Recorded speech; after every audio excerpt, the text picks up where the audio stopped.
Sino nga ba si Shai Gilgeous-Alexander? Si Shai o SGA ay isa sa pinaka-smooth at pinaka-dominant guard sa NBA.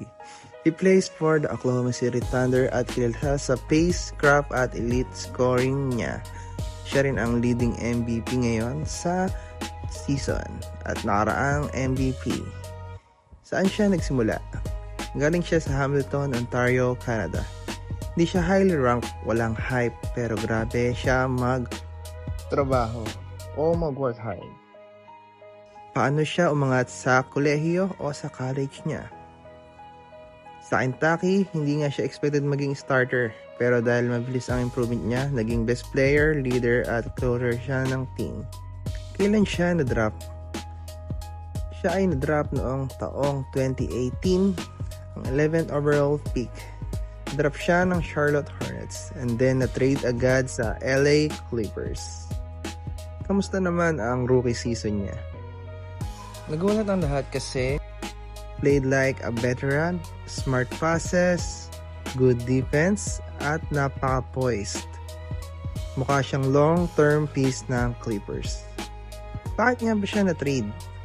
Noong 2019, gusto ng Clippers gumawa ng superstar duo for Kawhi Leonard. Kailangan nila makuha si Paul George at kasama si Shai sa malaking trade package papuntang OKC. Anong naging reaction niya sa trade? Tahimik lang at professional. Walang reklamo at ang mindset lang niya, i-prove na tama ang OKC sa decision nila. Anong nangyari pagdating niya sa OKC? Agad siyang naging rising star. Every year, nag-i-improve scoring, defense, at leadership niya. Eventually, siya ang naging mukha ng franchise. Kailan siya naging tunay na superstar? By 2023 to 2024. Solid na. All-star, All-NBA first team, MVP candidate, at isa sa best two-way guard sa liga. Ano ang espesyal sa laro niya? Ang kanyang pace and control. Hindi siya nagmamadali. Siya ang nagpapabagal sa defender.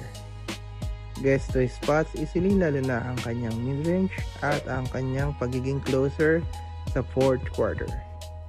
Smooth, efficient, and deadly. Yan siya ilarawan ng mga analyst. Ano ang legacy niya ngayon? Yung player na underrated noon, na trade ng hindi niya inaasahan pero naging superstar at franchise leader.